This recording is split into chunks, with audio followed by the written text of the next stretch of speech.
Mükemmel dudak renklendirme için sakın bu 3 hatayı yapma. Hata 1.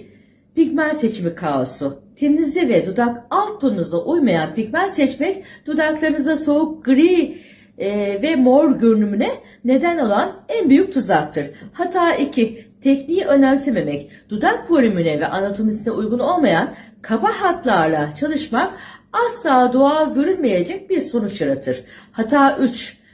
Bakımı göz ardı etmek, işlem sonrası bakımı durdurmak veya eksik yapmak, iyileşme sürecini riske atarak sonucun kalıcılığını tehlikeye atar.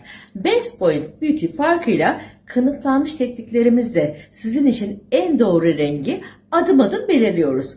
Uygulamamız efsane sonuçlar verir ve sonucun doğal güzelliği gizli kalır. Randevu ve ücretsiz danışmanlık için lütfen bize mesaj atın.